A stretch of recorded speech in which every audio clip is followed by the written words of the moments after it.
ஆரம்பிக்கலாமா? Wait. Couple of- Start பண்ணிடுறேன் நான். Yep, we are live.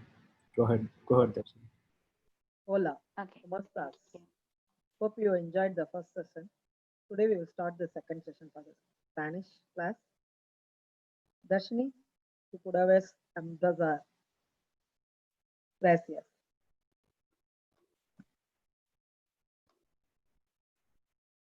Can start.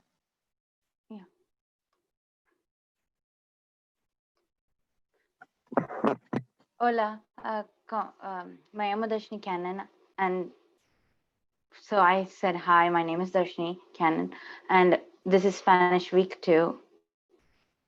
So I would start by talking about how to tell the time in Spanish, and I would like it if you have a paper and pencil today, so you guys can take notes, because there's a lot of note-taking things that I would appreciate if you did today.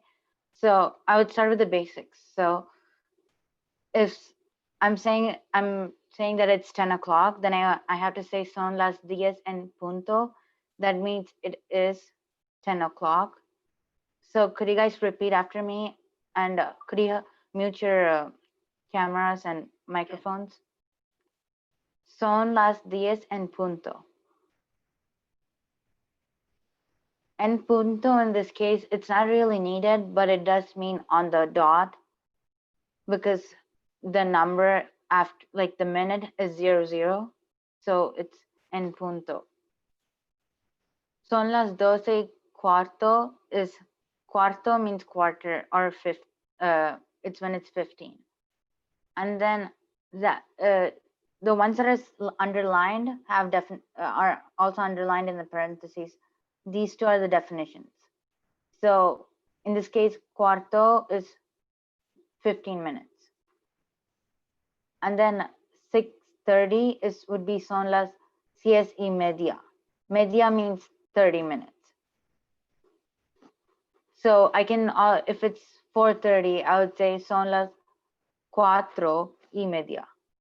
Cuatro, for the number 4, it has TRO at the end, but for 15 minutes, it has cuarto, so the R comes before the T. So those two are different words, and they are spelled differently too. So you see, in this case, I want to say 4:45. I would have to say son las 5 menos cuarto. That is technically saying you would have to go to the next hour and subtract 15 minutes. That's what the sentence basically says. It's saying it is 5 minus 15. So when you're saying the time, you would say 5 minus 15 is 4:45. So it's basically just math. Do you guys understand? Okay. So then the next one would be de la mañana. That means in the morning. So it's just AM. So from like 12 midnight to like 11:59 AM, you would say de la mañana. So let's say it's 6:30 AM. I would have to say son las 6:30 de la mañana. So I'm informing the person on the other.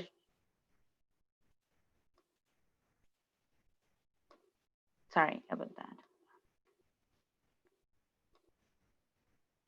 I would have to tell, like, I'm informing the person that I'm talking to that it's in the morning.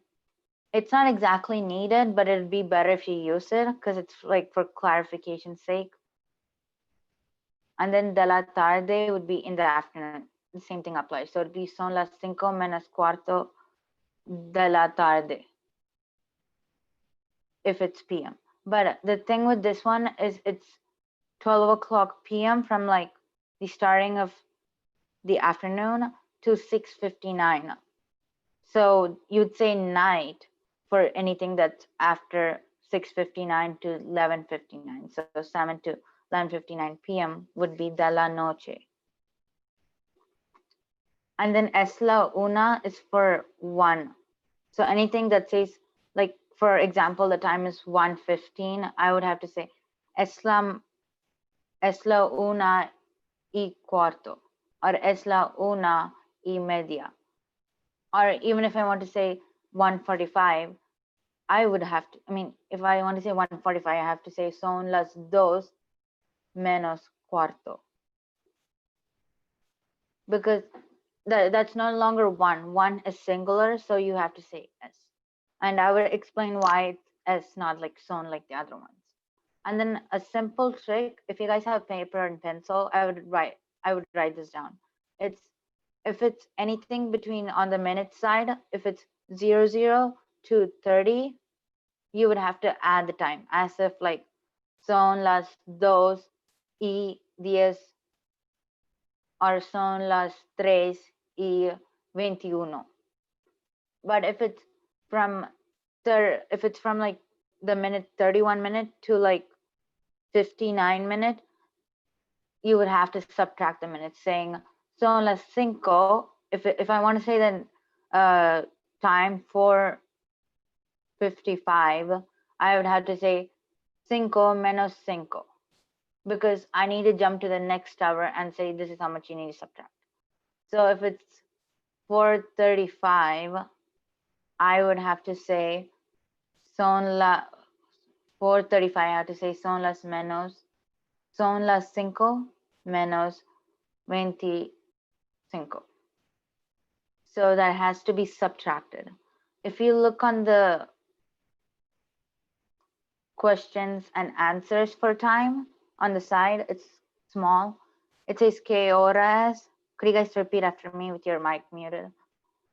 It's ¿Qué hora es? It is what time is it? So if you ask someone ¿Qué hora es? It's you're just asking for the time right now. It's like very common to use. It's not like you're not asking anything in particular. It's not like any specific thing. It's just what time it is. And then you would have to say son las or es la if it is 1 o'clock to 1:30 or 12 o'clock, 12:31 to 1:30.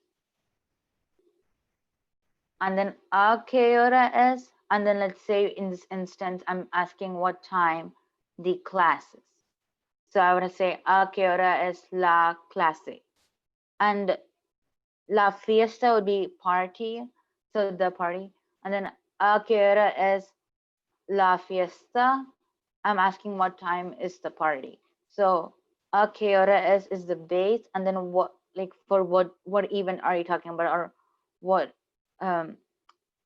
particular thing you're talking about, you have to say that in Spanish. So the base is a qué hora. A qué hora means at what time is. And then for this one, you have to construct a sentence. When you're responding to that question, a qué hora es, you would have to say what you put at the end, saying la. For example, I said la clase, so I have to say la clase es a la or a las. A la is like es a la una. You know how I said es la, same thing. The is there to put that at. So if it's like at 1:30, I would have to say la clase es a la 1:30 de la tarde. If it's at the afternoon, but that's how you would respond to some. These are common questions that are related to time and are frequently asked with time. And then time examples would be son las 2:21 de la tarde. You see how you use y21? That's when you add the time, because it's 30. It's like from 00 to 30. So that would be why you would use the y in between. That means and. So you're adding the time. But in this case, it's 7:50 already. So you would have to subtract the time from the next hour, which is son las 8 menos 10 de la noche. You see that? Like, you're going to 8, which is 8, and then, but the time you really have here is a 7. So you would have to, but that's how this works. You have to go to the next hour, and then you have to subtract. And then you have to subtract. You know, when you do math, that's how you do it. Like, when it's like 2 less, the minutes is 2 less, you borrow from the hour and you put it there. That's basically what you're doing, but like with a sentence format there. So you have to go to the next one. You have to say son las 8 menos 10. It still means the same time because it's 8 o'clock minus 10 minutes. That means it's 7:50. And the same thing goes with this one. So son las 2:21. So you're saying it's 2 o'clock and you add 21 minutes to it. So it's 2:21. You understand that? Or am I going too fast?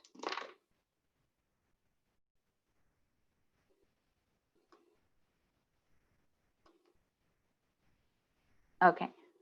So then ayer few would be yesterday was, hoy es today is, mañana será is tomorrow is. These would be useful when you're saying today is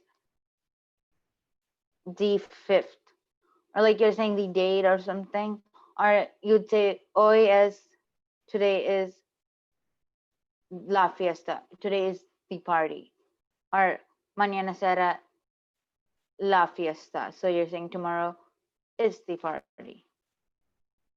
And then ayer few, la fiesta, yesterday was the party. So it depends on like a noun, not exactly time, but it's better if you say it could also be for dates too. Like I would go on the date like later, but like it's helpful for a noun, the date, but not like for time.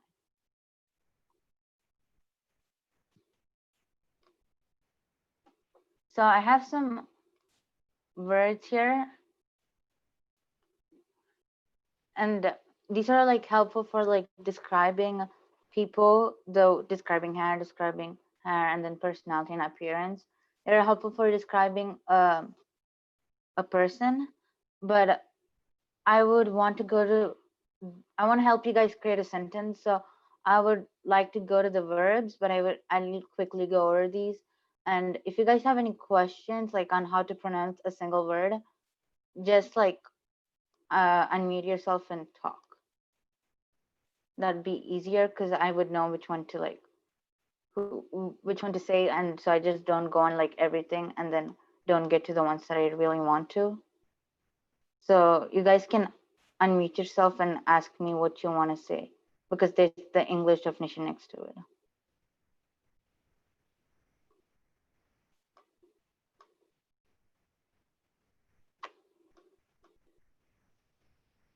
Okay, I'll just go on the days of the week and some words from the personality and appearance.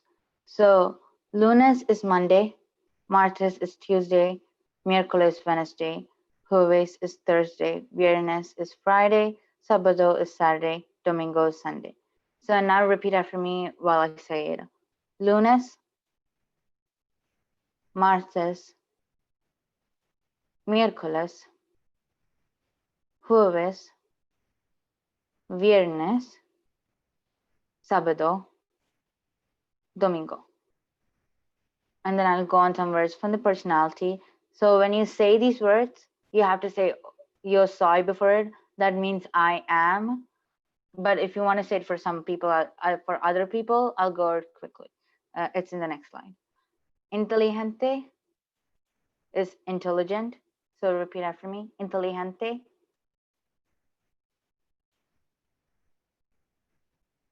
Interesante.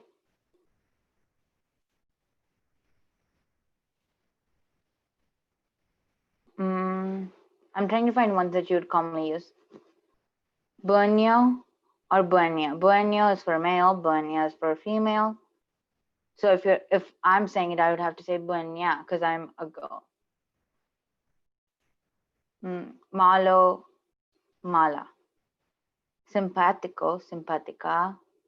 Cómico, cómica. Divertido, divertida. Abrudo, abruda. Serio, seria. Antisimpática, antisimpático. And then with the appearance, alto, alta, same thing. Also means it's from a male. So if I'm a boy, I would say yo soy alto. But if I'm a girl, I would have to say yo soy alta.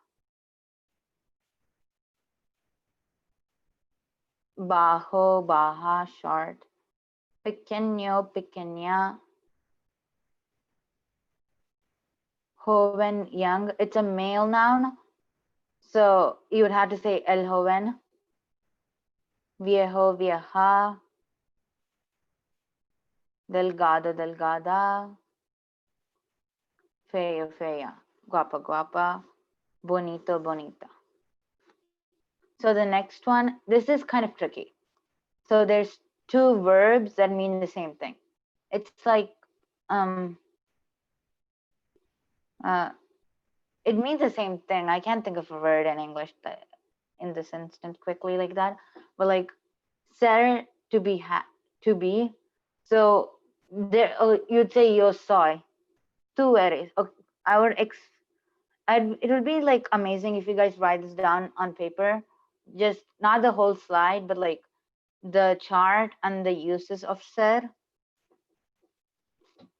because this would be so much helpful when you guys go to like 6th grade, 7th grade, 8th grade, or if you ever learn Spanish. So it's yo soy, tú eres, él, ella, usted. So él es, you would have to say él es, ella es, usted es. In the last lesson, I taught you guys what each of these pronouns mean. So that would help if you don't remember, if you go back and listen to that. Nosotros somos, nosotras somos, and then ellos son, ellas son, ustedes son. So repeat after me with your mics muted. Yo soy, tú eres, él es, ella es, ustedes. Nosotros somos, nosotras somos, ellos son, ellas son, ustedes son. And then the uses of ser would be description, relationship, possession. I'll go on the parentheses in a second. Origin, profession, or occupation, characteristics, and time. So if I were you, I would write these down for two things.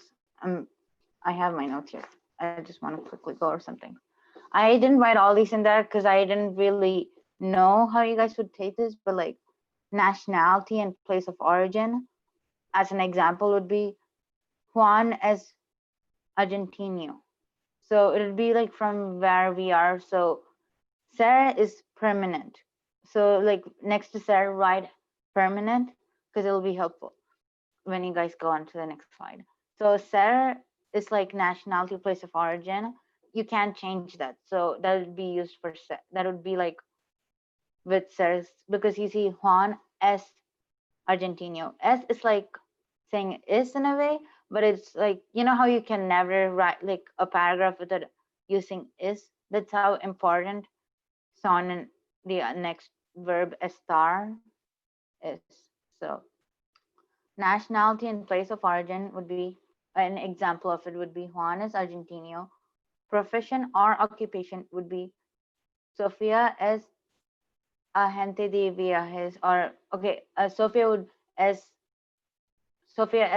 una estudianta, estudianta. Yeah, that'd be Sofia is a student, because that's an occupation. So I would have to say Darshni es estudianta. So, or I would have to say yo soy estudianta, but and like if you're a doctor, you'd have to say yo soy, I'm a doctor. Okay, let's say I'm a doctor. Yo soy doctora. You would not, as you see on the side, it says Spanish doesn't use indefinitive article after ser unless by an adjective or other description. I would give you an example of that, but you don't use una, un, unos, unas. But other than that, the next one would be characteristics of people and things. That's like saying Juan is alto. That's, you're describing how he looks. It's his appearance in a way, but like you're describing him. It's it also could be Juan es muy inteligente. Juan is really intelligent. So it could be personality and appearance. Generalization is, it's like es difícil estudiar a la una de la mañana. So it's like saying it's okay. What I just said is it's difficult to study at 1 in the morning. It's like a generalization. It's like saying la examen es muy difícil. It's saying the exam is very difficult. It's just a generalization like that. You don't really have to like. It's saying like mm, it's something very general. That's a tricky one, but like it's important to like know the difference when you're using it.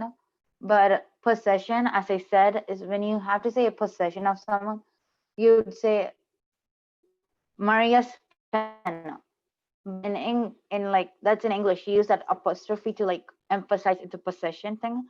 But you can't do that in Spanish. So you have to say it is the pencil or the pen of Maria. So you'd have to be like es la pluma de Maria. You just kind of like you have to like literally translate it is Maria, it is the pen of Maria into English. Even though it's kind of awkward to say that, but that's how they say it in Spanish, so it's easier to think of it that way. So it'll be like es la pluma de Maria. La pluma is the pen. And then what something is made of is also shown, like la papel es de what, wait, papel, okay, it's the paper is made of, you would say es de. When you use es de, it is what it is made of. And then time and date, like I told you, time, I forgot to put date, but it'll be like OAS, whatever the date is. I'll go on that later. But and then location is also for ser, but the tricky thing is, if you guys have a paper, write it down. Ser is used for where or when an event or where an event or objects take place. Where an event takes place. So it's like saying the carnival is in front of my school, is in my school, or the party is at my house. It's like a weird way, because even though ser is permanent, that's just how that works. It's like it's permanent, like there's no explanation behind it, because some of these things are complicated. They don't always follow the rules, as you'll see in the next few slides. That's the thing with Spanish, because not everything follows the rules exactly like you think in Spanish. So then there's this other verb called estar. It has the same meaning as ser, and these, okay, they also have different meanings. Could you guys repeat after me? It is yo estoy, tú estás, él está, ella está, usted está, nosotros estamos, nosotras estamos, ellos están, ellas están, ustedes están. The uses of estar is also location, but there is a different type of location for this. This is like where the estar's location is like, it can be used to state where people and objects are right now. Estar is temporary. Write that down if you have it on the paper, and also write down the chart and the uses of estar. And estar is location, or like it's like relationship, as in like the bottle is on the table. My hand is in front of the camera. It's like that. It's not like location as if like I'm here.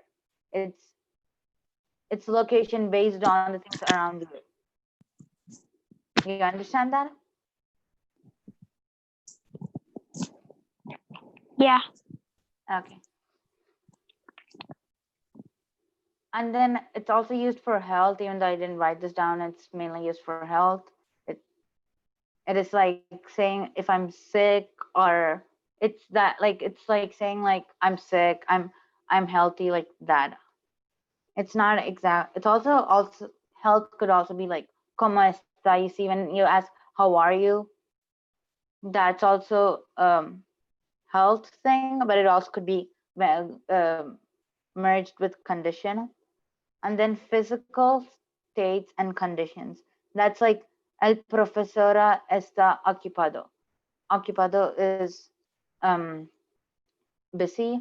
So it's like saying what he is like right now, like what he's doing like right this moment he's busy, right this moment he's lazy. Like it's something like a condition. It doesn't always have to be that.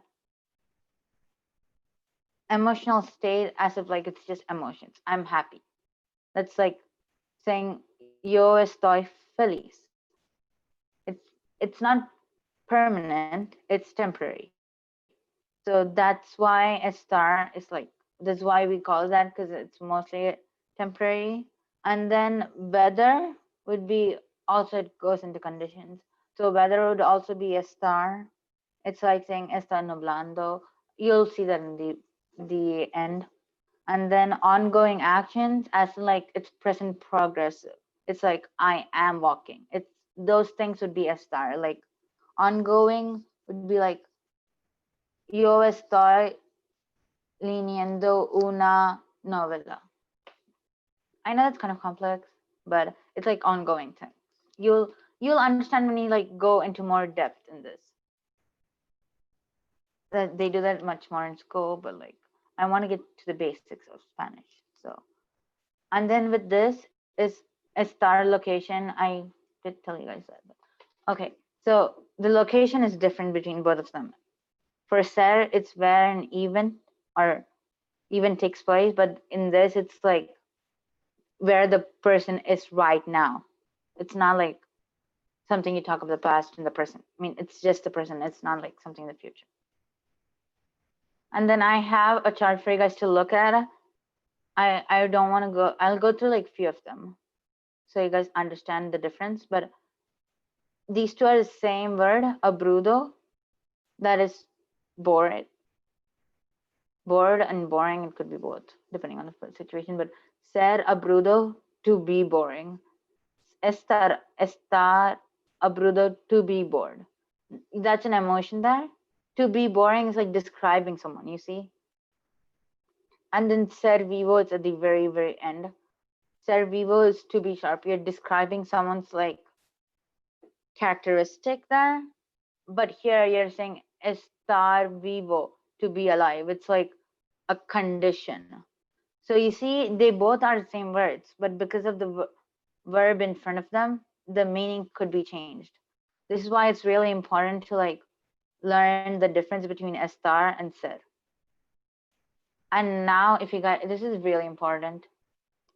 So I'd go on the air verbs later if we had time, but I really want you guys to write down how to conjugate the verb and what the verb chart is.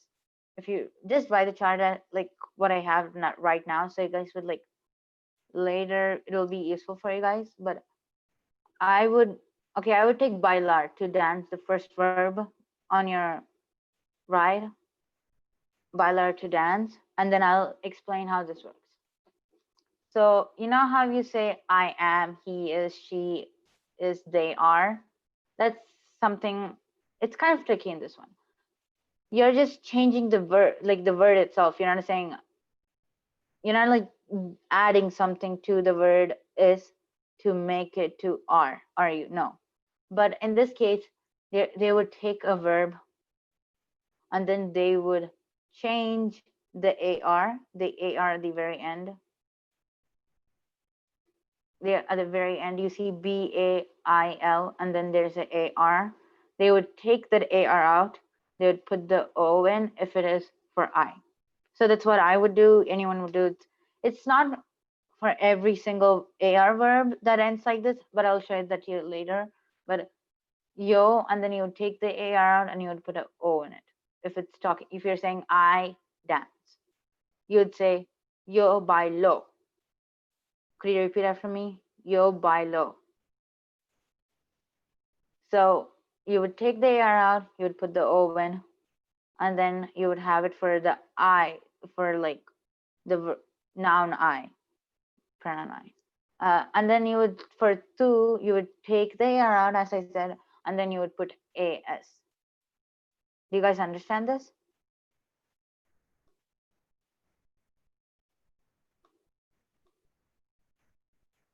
Okay, I will, okay, thanks. El, ella, usted, they're always together. So they all apply the same thing. It's saying he, she, and instead of it, it's almost you. There's no it exactly in Spanish. So you would have, like, sometimes you would use usted is for like for you, but like it's more formal, as I said. So they just combine that with el and ella. And then in this case, you would take the AR out and you would put a A. Same thing with nosotros and nosotras. You would take the AR out, you would put AMOS, so it'll be bailamos. Nosotros bailamos. Whenever the verb is solely based on the noun that you use in front. So if I say Juan y yo, Juan and I, bailamos. That is like saying Juan and I dance. But when you translate in English, it's perfectly the same thing. But like if you put it in like Google Translate or anything, most of the times it doesn't show this. But like the right thing to do is taking the AR out and putting AMOS. And then ellos, ellas, ustedes is baila. You would take the AR out, you would put AS instead. You're just adding an S because it's plural. If you imagine like with the el, ella, usted. And then this is how I would explain this. It's really hard to explain with like words. So you would take the AR out for any noun you're doing here, you would have to take the AR out. And then you would have to replace it with the correct ending from the chart. So if I'm talking about nosotros, then I have to take the AR out. I would have to go back to the chart and look which ending I should use, and then I should like plug this in on the place I took the AR from. So, and these are common AR verbs. This conjugation thing that I just told you doesn't apply to every single AR verb that you would ever see. And I have some examples after this for that, but I would have to go through this, the IR, ER verbs. So there is another type of verbs. It's IR and ER. They have different conjugations, but they're very close. So they just pair them up together. So it's yo, the same thing. You take the ending ER out, for example, correr. You take the ER out, so I would have to say yo corro. That is, you take the ending ER here, and then you would have to put the O where the ER was. It's always the ending letter. It's always the ending. So the ending two letters is either AR or ER. Then you can, or IR, you can use the tables I'm showing you here. So it'll be tu cores. So you take the ER out and then you would put a ES. And then L, A, usted, they're always together. You would take the ER out, you'd put a E. So you'll be Juan corre. So Juan runs in the morning. So you can say en la mañana. So you'd say Juan corre en la mañana. So it also can be runs. It doesn't have to add that add that S and then when you have to translate and stuff, but it's just how that works. There's not like exact meaning, like reasons for every single thing you do in Spanish. Even when you get your textbooks, they'll tell you this a lot. So it'll be nosotros or nosotras. And if it's a IR verb from, let's see. So an IR verb would be abrir, to open. For that one, I would have to take the IR out and I would put IMOS in the place I put IR. The ones with the ER verb, it would be out from correr, I would have to take the ER out, I would have to put EMOS. And then ellos, ellas, ustedes, I would have to take the correr, I would have to take the ER out, I have to put ES. Do you guys understand this? It's almost the same thing as the AR verbs. Yes. Okay. So taking out the endings for ER or IR from the verb, and then you would have to replace it with the correct ending. Same thing. It's pretty simple. But you have to, when there's like, when you're looking at the sentence, you have to make sure if they don't give you like the pronoun, you have to make sure if it's one person, or does it say we, or does it say more than one person, or does it say tú or yo? Because if you conjugate it wrong, you're going to get a different meaning. And then, as I told you, not all verbs are going to have, they're not going to all apply to the table that I just showed you, but most of the AR and ER and IR verbs do apply to the table that I just showed you. So, for example, gusta, you'll be using this word a lot. It's to like, and then I have the table here. It's me gusta. It's kind of weird. So if you want to say yo, you would have to say me gusta. And then if you have to say tú, you have to say te gusta. Then if you have to say ella, él, or usted, there's not a accent on L. I'm sorry, I didn't see that. Le gusta. And then nosotros or nosotros or nosotras, it's nos gusta. You see how the gusta just is the same? That proves you like why, I mean, that proves you that not all of them apply to, not all AR verbs get applied to the table that I just showed you. And then vosotros is, no one uses it much, so it's almost like not there, but like it's good to know what it is. So it's you all, but in a very informal way, and they use it a lot in like Spain and like countries that are very based on Spanish and not like mixed or anything. So it's not like you would have using it in school is really bad. That I would not recommend using it, and using it to a stranger is also bad because they would like feel like you're disrespecting them. So I would not use it, but it's nice to know it. And then ellos are ellas, and then ustedes would be les gusta. These are all when I say one thing. So me gusta correr. I like to run. Correr would not be conjugated because there's one verb that's already conjugated. The other one shouldn't be conjugated. You should write this down. This is really important.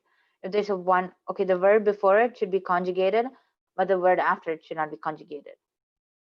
So if I want to say I like to run, me gusta correr. Correr should not be conjugated, but gusta should be conjugated because it's the first verb in the sentence, in the phrase. But if I want to say me gusta correr y, let's see anything, leer. Leer is to read. It's a ER verb too. Me gustan correr y leer. I should also not conjugate leer because the first verb in that phrase should be conjugated and the rest should not. You understand that? Okay, I just feel like I was going a little fast, sorry. Te gustan, same thing could go correr y leer. You don't need to conjugate it. So, le gustan correr y leer. You don't have to conjugate it. Nos gustan correr y leer. Les gustan correr y leer. You just have to add an N if it's a plural noun. And then there's tener and venir. Venir. Yeah, venir. Yeah. Yo tengo, tú tienes, usted, ella tiene, nosotros, nosotras tenemos, ustedes, ellos, ellas tienen. Okay.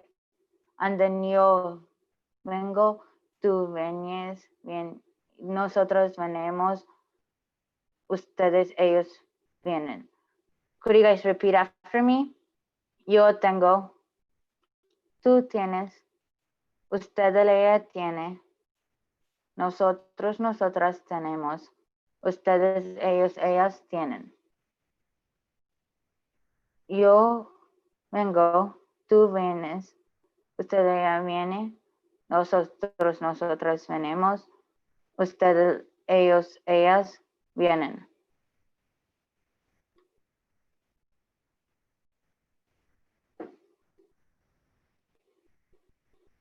You good?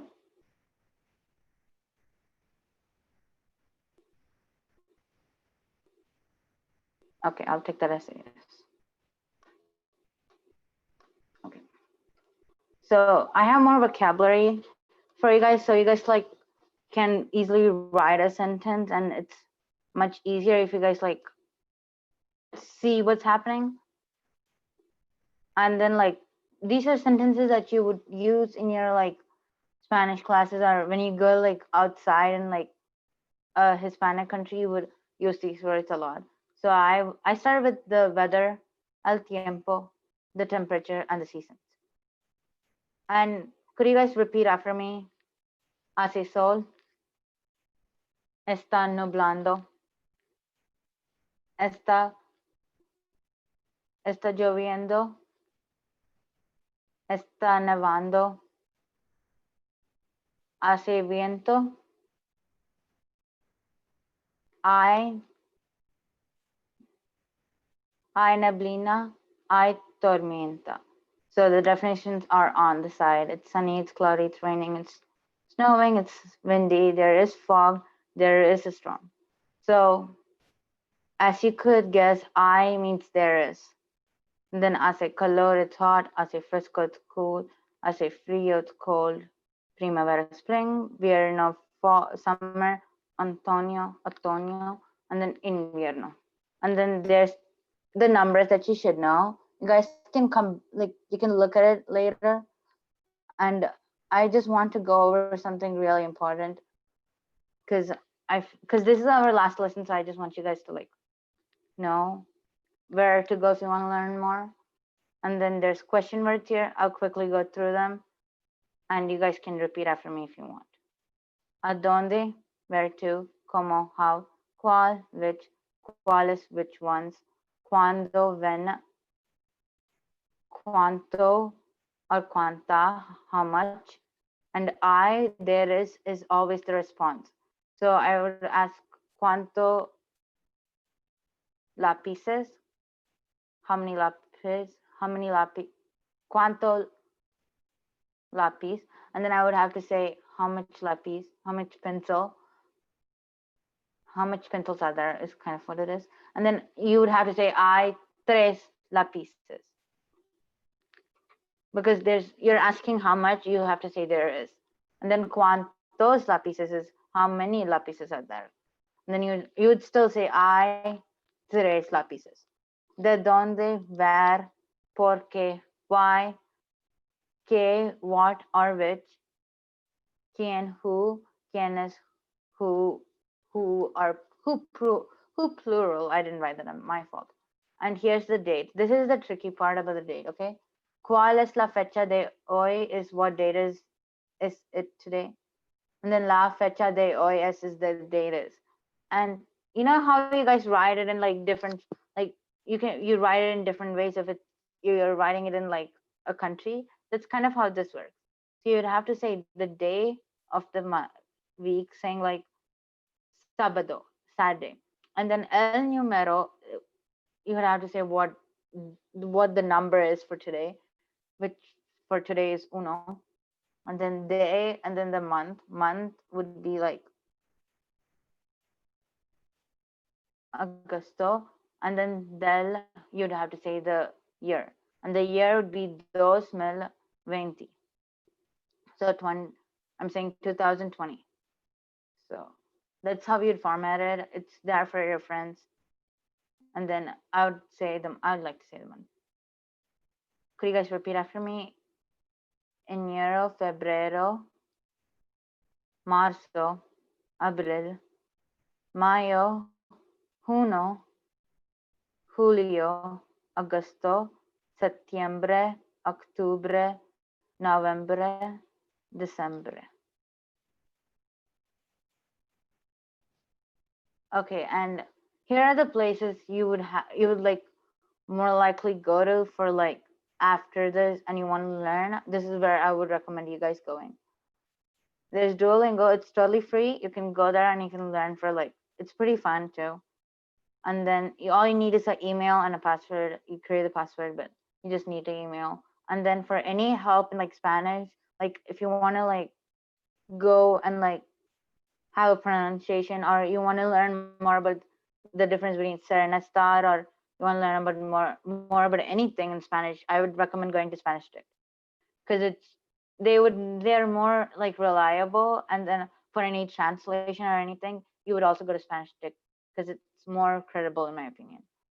And then I have like, I attached a Word document to this, and it's all the words that I learned since like 6th grade. So there's like 155 or something. So I would recommend if you guys go there. Do you guys have any questions? No. No. Okay. No.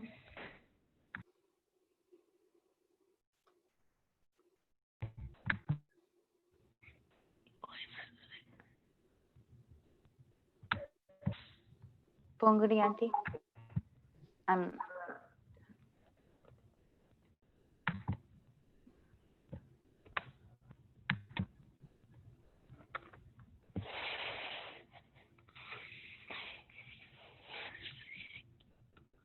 Is it over, Darshini?